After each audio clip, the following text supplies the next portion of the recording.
Start. Having considered the aforesaid submissions raised, what we find is that so far as the issue relating to the Armed Forces Tribunal is concerned, the same was answered vis-a-vis the exercise of authority by the High Court under Article 226 of the Constitution of India,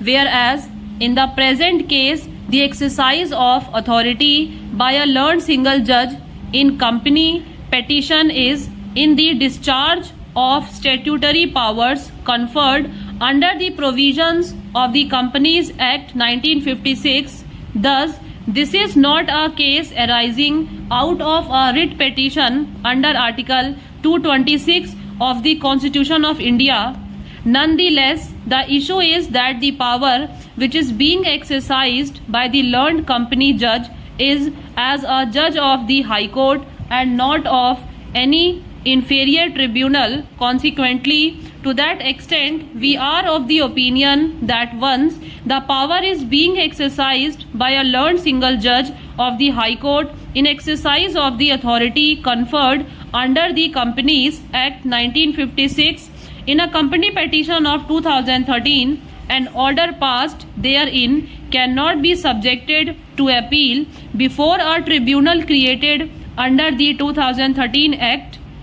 Even otherwise, the High Court has a supervisory jurisdiction under Article 227 of the Constitution of India. Applying the principles thereof, the question of conferring the authority of appeal on a subordinate tribunal would be contrary to this constitutional scheme. The enforcement of Section 303(15)12(2016) would not repeal the right or abrogate the right of a person to file an appeal against the order of a learned single judge in a company petition for which this court continues to have jurisdiction to decide the matter as indicated above, and in the present context, keeping in view the impact of the legal provisions pointed out herein above, the Company Appellate Tribunal has not been conferred with any such authority,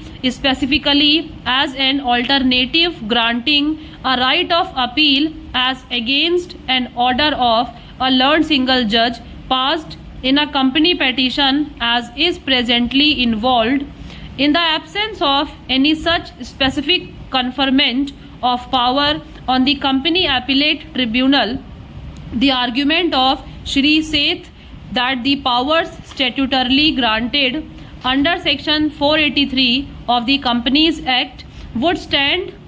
revealed cannot be repealed. The doctrine of implied repeal, therefore, will have no application in view of the aforesaid background of the legislation, as no such express intention can be gathered from the same. There is yet another reason for holding that the right of appeal is available to the appellant, and that is based on the principles that have been deducted as discussed in the latest case of MC Videocon International Limited versus SEBI 2015 SCC 33,